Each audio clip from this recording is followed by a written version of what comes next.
सभी प्यारे विद्यार्थियों को मेरा नमस्कार। कल आप सभी की एग्जाम है और सबसे पहले तो आपको उस एग्जाम के लिए अग्रिम शुभकामनाएं। आपका पेपर बहुत ही अच्छा जाए। और आज हम एक मॉडल पेपर डिस्कस करने जा रहे हैं। क्विकली आप उसका रिव्यू कीजिए। बहुत ही कम समय में हम उसका रिव्यू करते हैं और उन क्वेश्चंस पे गौर करते हैं जो विशेषकर अपने को लास्ट टाइम में रिवीजन करके जरूर जाना है।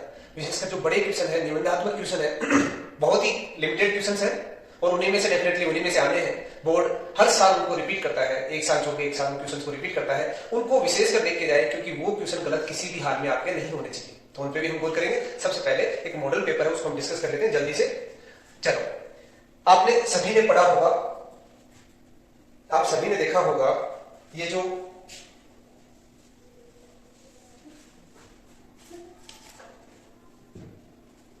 आप सभी ने देखा होगा मिशन 100 की एक बुकलेट जारी होती है हर साल। हम लोग उसको काफी मेहनत से, एक टीम होती है 7-8 लोगों की, और वो इसको तैयार करते हैं काफी मंथन के बाद। उसको हम उसमें दो मॉडल पेपर दिए हुए हैं और लगभग मुझे ये लगता है कि लगभग स्कूलों में ये पहुंच चुकी है। जिसमें नहीं भी पहुंची है तो वो विशेषकर इस पर गौर करें। हो सकता है आपने इसको देख लिया है, नहीं देखा है तो आपको जरूर ये फायदेमंद साबित होगा। चलो दोस्तों, सबसे पहला क्वेश्चन, पहली बात तो ये आपको मालूम है कि जो फर्स्ट सेक्शन है उसमें हमारे ऑब्जेक्टिव क्वेश्चंस होंगे और ऑब्जेक्टिव क्वेश्चंस कितने होंगे? 18 के मार्क्स जो है वो कितने हैं? 9 मार्क्स के ये एबेसेडर होंगे। और ये जो एबेसेडर है ये बहुत ही महत्वपूर्ण है। सारे बच्चे इसको नहीं कर पाते। सबसे बड़ी समस्या यही होती है। सबसे डिफिकल्ट जो पोर्शन होता है एग्जाम का, जो पैटर्न होता है वो एमसीक्यू ही होता है, ऑब्जेक्टिव टाइप क्वेश्चन ही होते हैं। चलो, पहला क्वेश्चन हम लोगों ने क्या दिया है, देखो, विद्युत फ्लक्स का SI मात्रक क्या होता है? बहुत बार पूछा गया है, आप सभी को मालूम भी होना चाहिए। फ्लक्स क्या होता है? I = E vector dot ds vector. जो विद्युत क्षेत्र होता है इसका होता है न्यूटन पर कूलम, और जो ds होता है, एरिया होता है, क्षेत्रफल होता है इसका मीटर स्क्वायर। देखो दोस्तों, न्यूटन यानी m1 l1 t-2, metre square यानी l2 अपॉन कूलम का क्या हो जाएगा? AT। इसको सोल्व करके देख लो आप, ये अपना फ्लक्स का मात्रक हो जाएगा। t ऊपर चला गया तो यहां पर हो गया m1, सॉरी मात्रक पूछा है तो यहां इसकी जरूरत नहीं है, अपने से यहीं से काम हो जाएगा। Newton into metre square per coulomb, newton into metre square per coulomb. Answer first is correct answer. किसी वस्तु को इतने कूलम आवेश से धनावेशित करें तो इससे निकाले गए इलेक्ट्रॉन की संख्या बहुत ही आसान सी है, आप सभी ने पढ़ा भी है। जब शुरुआत करते हैं फिजिक्स की तभी यही टॉपिक पढ़ाया जाता है। Q = Ne। n क्या है? Number of electron. ये क्वांटीकरण जो प्रकृति है आवेश की उसी को परिभाषित करता है। n = Q/E। Q का मान कितना है? 8 × 10⁻⁻19 डिवाइड बाय 1.6 × 10⁻⁻19 -19 से 19 कट गया। ये कितनी बार चला जाएगा? 5 बार। 16×5 = 80। बी करेक्ट आंसर है। नेक्स्ट क्वेश्चन क्या कहता है बेटा? नेक्स्ट क्वेश्चन कहता है एक संधारित्र की धारिता C है, B विभवांतर तक आवेशित किया जाता है। इस प्रतिरोध से संबंधित इसे एक प्रतिरोध से संयोजित किया जाता है तो ऊर्जा क्षय कितनी होगी? ऊर्जा क्षय होगी 1/2 CB²। किसी धातु का विशिष्ट प्रतिरोध किस पर निर्भर करता है? आप सभी को मालूम है विशिष्ट प्रतिरोध या प्रतिरोधकता क्या होती है? R हम सभी ने पढ़ा है, फॉर्मूला क्या होता है? R ρL/A। रो जो होता है इसे हम क्या कहते हैं? विशिष्ट प्रतिरोध। ये किस पर निर्भर करता है? आपको मालूम होना चाहिए। विशिष्ट प्रतिरोध होता क्या है? आपके पास एक धातु का टुकड़ा है, उसमें बहुत सारे इलेक्ट्रॉन्स हैं, बहुत सारे मुक्त इलेक्ट्रॉन्स हैं। ये इलेक्ट्रॉन जब इनके ऊपर या तो विभवांतर लगाओ या इस पर कोई ताप लगाओ, जैसे ही टेम्परेचर लगाया जाता है या वोल्टेज लगाया जाता है, ये इलेक्ट्रॉन या तो आयनों से, जो पॉजिटिव आयन होते हैं उन आयनों से टकराते हैं, या इलेक्ट्रॉन से टकराते हैं, तो उसके कारण प्रतिरोधकता का उद्गम होता है। ये प्रतिरोधकता विशिष्ट प्रतिरोध किस पर निर्भर करता है? आप यहां से देख रहे होंगे, यहां पर ये केवल और केवल ताप पर निर्भर करता है या वोल्टता पर निर्भर करता है। यहां पर लंबाई, क्षेत्रफल, दाब, चुंबकीय क्षेत्र पर निर्भर नहीं करता है। समान वेग से समरूप चुंबकीय क्षेत्र में कोई कण प्रवेश करता है। कौन सा कण प्रवेश करता है? इनमें से कोई, चारों में से कोई भी एक कण प्रवेश करता है। बताइए सबसे अधिक बल कौन से कण पर लगेगा? दोस्तों आपको मालूम है जो बल होता है उसका फॉर्मूला क्या होता है? QVB यानी आवेश पर निर्भर करता है। आवेश का मान अधिक होगा तो बल का मान अधिक होगा। इन सभी में आवेश का मान, इसमें 1 इलेक्ट्रॉन, इसमें भी 1 इलेक्ट्रॉन, इसमें 2 इलेक्ट्रॉन, इसमें 3 इलेक्ट्रॉन, तो सबसे ज्यादा किसका होगा? 3Li7। ठीक है जी। नेक्स्ट क्वेश्चन क्या कहता है? धारावाही कुंडली है, एक कुंडली है उसको ले लिया आपने। इसके कारण विद्युत चुंबकीय आघूर्ण का फॉर्मूला क्या होता है? आप सभी को मालूम है NIA। क्विक रिव्यू करना, आपको ज्यादा समय नहीं लगाना, जल्दी जल्दी अपने आप समय की बचत करते हैं। और विमीय सूत्र, अन्योन्य प्रेरक का विमीय सूत्र क्या होता है? याद रख लेना इसको। तो M1 L2 T-2 A-2। मात्रक क्या होगा? हेनरी। चलो नेक्स्ट क्वेश्चन क्या कहता है, एक परिनालिका में आई विद्युत धारा प्रवाहित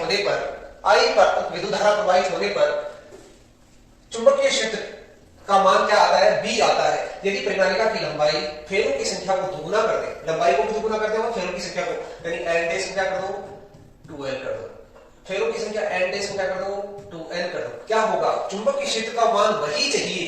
आपको सभी को मालूम है चुंबकीय क्षेत्र का मान क्या होता है? Mu naught capital N I upon L। ठीक है, इसे हम क्या कहते हैं? Small n। ठीक है, अब यहां पे क्या कह रहा है?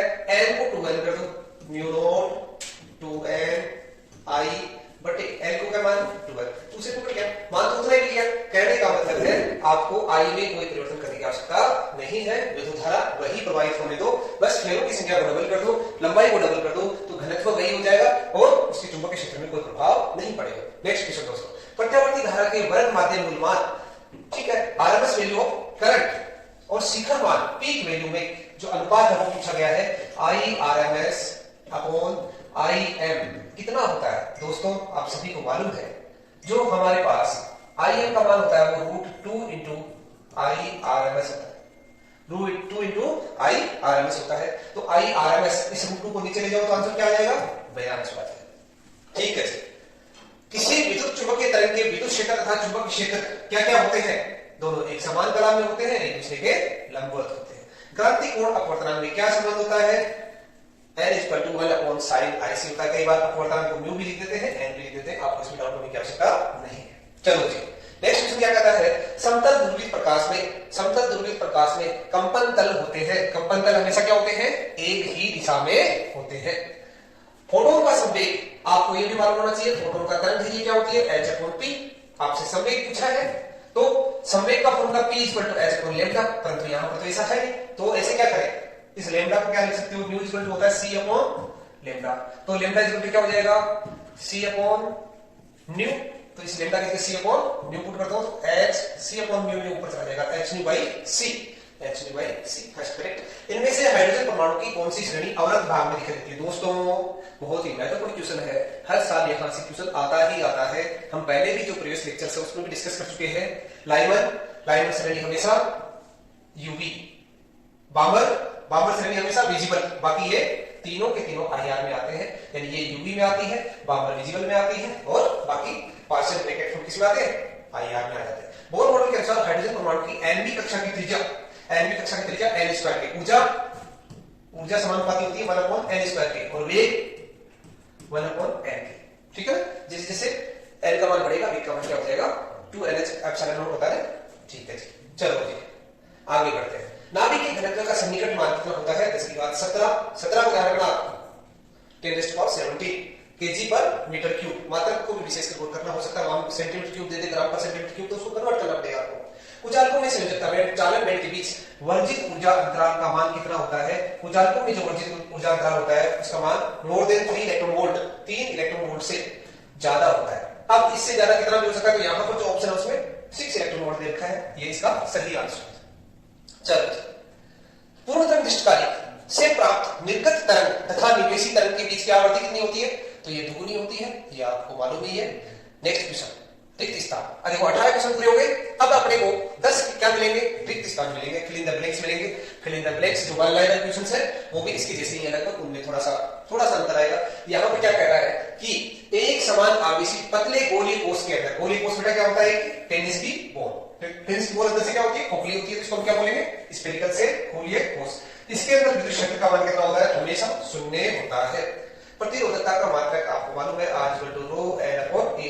रो क्या हो जाएगा? एक ऊपर ले जाओ, ओम इनटू मीटर। चलो नेक्स्ट पे चलते हैं। नेक्स्ट क्वेश्चन कहता है चल कुंडली धारा मापी में जो चुंबकीय क्षेत्र का मान होता है वो क्या होता है? त्रिज्य होता है। त्रिज्य होता है तो इसलिए हम क्या करते हैं, यानी ऐसे मैग्नेट का निर्माण करते हैं। अब ये जो शेप है ये क्या है? अवतलाकार। ठीक है, जिसे क्या अधिकतम बल आघूर्ण का मान लगे। किसी पदार्थ की आपेक्षिक पारगम्यता 1 से अधिक है तो वह पदार्थ क्या होता है? अनुचुंबकीय पदार्थ होता है। ठीक है जी, और 1 से बहुत अधिक है तो लोहे चुंबकीय होता है। ठीक है, 1 से कम होता है तो प्रति चुंबकीय होता है। दो परिणालिकाओं के समान सिरों के मध्य हमेशा क्या होगा भाई? N होगा तो क्या होगा? प्रतिकर्षण। S होगा तो भी क्या होगा? प्रतिकर्षण। N S होगा तो क्या होगा? आकर्षण। एस एन होगा तो आकर्षण, ठीक है जी। विपरीत सिरों के मध्य आकर्षण परिनालिका भी एक क्षण चुंबक की बात व्यवहार करती है, आपने डेफिनेशन भी डेफिनेटली किया है। ट्रांसफॉर्मर कौन से सिद्धांत पे काम करता है? एमोनियम प्रेरण के सिद्धांत पे काम करता है। ध्रुवण कौन सी घटना है? ध्रुवण हमें क्या बतलाती है? हमने पहले की जो क्लास थी मैराथन थी उसमें बूस्टर डोज में हमने डिस्कस किया था कि जो तरंगों की अनुचुंबकीय प्रवृत्ति है, सॉरी अनुप्रस्थ प्रकृति है, उस वो किसके द्वारा, कौन सी घटना के द्वारा पता चलती है? ध्रुवण द्वारा। ध्रुवण घटना द्वारा हमें यह पता चलता है कि तरंग क्या होती है? अनुप्रस्थ प्रकृति की होती है। प्रकाश विद्युत प्रभाव में जो निरोधी विभव होता है कट ऑफ वोल्टेज को जो मान है वो किस पर निर्भर करता है? आपतित प्रकाश की आवृत्ति पर। आपने डेफिनेटली एक डायग्राम भी देखा होगा, आपने इस तरह से देखा होगा। तो यहां पर अलग अलग आवृत्ति के लिए अलग अलग कट ऑफ वोल्टेज निरोधी विभव का मान अलग अलग प्राप्त होता है, ठीक है जी। नेक्स्ट क्वेश्चन क्या कहता है? किसी नाभिक से परिकिणित अल्फा कण का मार्ग, ये डायरेक्ट वन वर्ड वाले क्वेश्चन है और अति प्रवलयाकार होता है। ये पहले के एग्जाम में आए हुए क्वेश्चन है मोस्टली, और यहां पर आने की संभावना लगभग होती है, ज्यादातर इनकी संभावना है। पीएन संधि डायोड के रिवर्स बायस में उत्क्रमण अभिमुति में अवक्षय परत की चौड़ाई क्या होती है? बढ़ जाती है, और अग्र बायस में घट जाती है, ठीक है। अग्र बायस यानी ये पीएन संधि है और इधर P है इधर N है, यदि P को पॉजिटिव N को नेगेटिव तो अग्र बायस, तो अवक्षय परत क्या होगी? घट जाएगी, ये और कम हो जाएगी। और यदि इसको पश्चिम बायस कर दे, यानी P को किसे नेगेटिव से और P को नेगेटिव से और इसको N को पॉजिटिव से कनेक्ट करते हैं तो क्या हो जाएगा? ये विड्थ बढ़ जाएगी, ऐसे बढ़ेगी, फैलेगी, ठीक है जी। ये पूछा हमने से उत्क्रमण अभिमुति में। आयतन आवेश घनत्व को परिभाषित कीजिए। ये सारे क्वेश्चन है जो वन वर्ड्स वाले हैं, वन लाइनर क्वेश्चन है, लघुत्रात्मक क्वेश्चन है। एक पंक्ति में आपको आंसर देना है, ज्यादा डिटेल में इनके बारे में नहीं लिखना है। ये सारे आप कर सकते हो, इनके हम ज्यादा डिस्कस नहीं करते, आप सभी जानते भी हो। यहां से क्वेश्चन कोई सा भी आ सकता है, इसके बारे में कोई गारंटी नहीं दे सकते। चलो आइए, विशेषकर बोर मॉडल की कमी, रदरफोर्ड मॉडल की कमी, इनको जरूर पढ़ के जाना है, बहुत इंपॉर्टेंट है। चलो आगे बढ़ते हैं। हमारा जो मेन फोकस है, मैं जो आपको बतलाने वाला हूं, मेरा जो मेन फोकस है वो सेक्शन डी पर है दोस्तों। इस सेक्शन डी के अंदर आपको 4 नंबर यानी 8 नंबर मिलने वाले हैं। मेहनत कम, प्राप्तांक ज्यादा। बहुत ही रिपीटेड क्वेश्चंस है, 2 चैप्टर है, दोनों से ही आने हैं, डेफिनेटली इनसे बाहर नहीं आने हैं। तो इन क्वेश्चंस को आप जरूर रिवाइज करके जाओ। कौन कौन से क्वेश्चंस है? जैसे चैप्टर किरण प्रकाशिकी 9 का जो चैप्टर है वहां से एक 4 नंबर का क्वेश्चन आने वाला है। दूसरा प्रत्यावर्ती धारा प्रत्यावर्ती मूलता वाले चैप्टर से 4 नंबर का क्वेश्चन आने वाला है। किरण प्रकाशिकी में हम बात करें तो क्वेश्चंस का नंबर क्या क्या है, जैसे हम यहां पर बात करें किरण प्रकाशी में, एक तो सरल सूक्ष्मदर्शी, संयुक्त सूक्ष्मदर्शी। क्वेश्चन में लिख देता हूं यहां पर, जैसे एक आता है सरल सूक्ष्मदर्शी,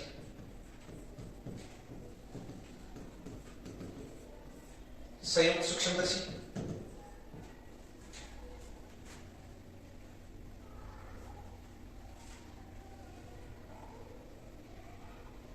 आपको दोनों चैप्टर से मैं आपको क्वेश्चंस बता देता हूं कौन कौन से क्वेश्चंस जो वेरी वेरी इंपॉर्टेंट है एग्जाम की दृष्टि से।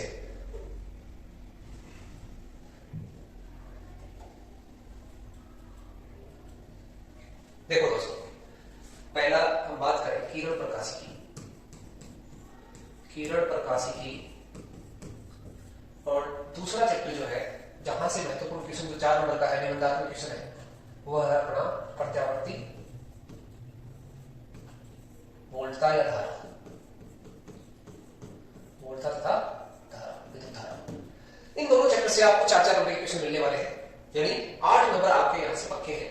आपको बाकी बाहर जाने की जरूरत नहीं, 8 नंबर में बच्चा पास हो जाता है। जिसको पास ही होना है तो वो इन दोनों चैप्टर को छोड़ने किसी भी हाल में। देखो बेटा, किरण प्रकाशिकी रे ऑप्टिक्स में कौन कौन से क्वेश्चन महत्वपूर्ण है? जैसे पिछली बार पूछ लिया गया था कि आप लेंस मेकर सूत्र बताइए, तो रिपीट भी हो सकता है, बड़ी बात नहीं है। लेंस मेकर सूत्र। दूसरा क्वेश्चन VUF में संबंध लेंस के लिए, लेंस ये है लेंस के लिए लेंस फॉर्मूला बोलते हैं इसे, लेंस फॉर्मूला, लेंस सूत्र। ये लेंस मेकर सूत्र है, लेंस सूत्र, दोनों में अंतर है। दूसरा, जैसे यहां पर आप बोलोगे तो 1/f equal to n/(1 - 1) 1/r1 + 1/r2 ऐसे। ठीक है। तीसरा जो है संयुक्त सूक्ष्मदर्शी, एक चीज आपको ये और बताऊं मैं कि इस चैप्टर में आपको जो निबंधात्मक क्वेश्चन है वहां पर अथवा भी मिलने वाला है दोस्तों, ऑप्शन मिलेगा। एक है दूरदर्शी, दूरदर्शी में भी परावर्ती दूरदर्शी, अपवर्ती दूरदर्शी, परावर्ती दूरदर्शी और अपवर्ती। क्योंकि आपको यहां पर कॉम्प्रोमाइज नहीं करना, आपको पढ़ के जाना है। एक चीज का ध्यान रखना, आपको यहां पर अथवा मिलेगा। अथवा मिलेगा मींस आपको ये सारे क्वेश्चंस तैयार करने की आवश्यकता नहीं है। आप एक लिमिटेड क्वेश्चंस की श्रृंखला तैयार करो। जैसे आपको इससे 2 या 3 क्वेश्चन याद करो। संयुक्त सूक्ष्मदर्शी बहुत अच्छे से याद करके जाओ, दूरदर्शी अच्छे से याद करो, यहां से आपका लगभग काम हो जाएगा। लेंस में सूत्र आ गया तो यहां पर आपको लेंस सूत्र ये सब पहले वाला पोर्शन छोड़ भी सकते हो। हाँ, एक क्वेश्चन और बढ़ता है यहां से, प्रिज्म, प्रिज्म से विचलन कोण, प्रिज्म से विचलन कोण। तो विचलन कोण, अब आप ये 3 याद करो, इन तीनों से आपका 100% काम बढ़ जाएगा। आपको और बाकी क्वेश्चन याद करने की आवश्यकता नहीं है। 4 नंबर आपके यहां से पड़ गए, ठीक है जी। प्रत्यावर्ती वाले में क्या होता है, फेजर आरेख बहुत महत्वपूर्ण है। फेजर आरेख सभी के देखते हैं, चाहे वो शुद्ध प्योर आर सर्किट हो, एल सर्किट हो, सी सर्किट हो, श्रेणी LCR हो, श्रेणी LCR। श्रेणी LCR जो परिपथ है उसका भी आपको फेजर आरेख देखना है और साथ ही साथ शक्ति गुणांक को दोस्तों पढ़ के जाना है। और इस चैप्टर के अंदर दूसरा जो क्वेश्चन बनता है, महत्वपूर्ण क्वेश्चन बनता है, वो है ट्रांसफार्मर। ट्रांसफार्मर में कोई ज्यादा डेरिवेशन नहीं है, थ्योरी है, थ्योरी अच्छे से याद कर सकते हो, कोई बड़ी बात नहीं है, आसानी से याद कर लो। तो कहने का मतलब है यहां पर इन दोनों पोर्शन के अंदर आपके 8 नंबर तो पक्के, 8 नंबर को कोई रोकने वाला नहीं है। अब बात आती है कि 8 नंबर पक्के होंगे कैसे। तो इन क्वेश्चंस को अच्छे से रिवाइज करो, घर पे बार बार लिख लिख के अभ्यास कर करके याद करो, जिससे आपका ये क्वेश्चन किसी भी हाल में गलत नहीं होना चाहिए। अब 1.5 नंबर वाले जो क्वेश्चन वो कोई भी आ सकता है, उसकी कोई गारंटी नहीं होती, परंतु डेफिनेटली इनमें तो है ना, इनकी तो गारंटी है आपके पास, ये तो यही आएंगे, है ना। 4 नंबर वाले क्वेश्चन को किसी भी हाल में नहीं छोड़ना। तो सबसे पहले मेरा तो मानना ये है कि आप जैसे ही आपको आंसर शीट मिलती है, पेपर को जब आप रीड करते हो, रीड करते सबसे पहले जाना आप लास्ट क्वेश्चन पे, और लास्ट क्वेश्चन 4-4 नंबर वाले दोनों क्वेश्चन कंप्लीट करो, ठीक है। बाद में जो समय बचता है आपको धैर्य हो जाएगा कि बड़े प्रश्न मेरे कर लिए, 3-3 नंबर वाले कर लो, 3-3 नंबर वाले जो क्वेश्चन है उनको कर लो, फिर आप निश्चिंत रहोगे। क्योंकि सबसे ज्यादा जो टाइम कंज्यूमिंग पोर्शन होता है वो होता है 1.5 नंबर वाले, और उनमें आप अटकोगे, ये भी है। 1.5 नंबर वाले क्वेश्चन जो है आपके लिए बहुत भारी पड़ने वाले हैं, उन्हीं में आपको जोर आएगा, इसलिए उनको सबसे लास्ट में उनको देखना, एफएसएलएफ देख लेना, खालिस्तान देख लेना, वन लाइनर देख लेना, उनको आप कर लेना। तो मेरा ये मानना है कि आप इस तरीके से टाइम को बचाते हुए आप अपनी स्ट्रेटेजी बदलोगे, पेपर को सोल्व करने की कोशिश करोगे, तो डेफिनेटली आपको सफलता मिलेगी। और मेरी पुनः है आप सभी को ढेर सारी शुभकामनाएं। पेपर को आप बहुत तगड़े से, बहुत अच्छे से, फुल एनर्जी के साथ लेके आए।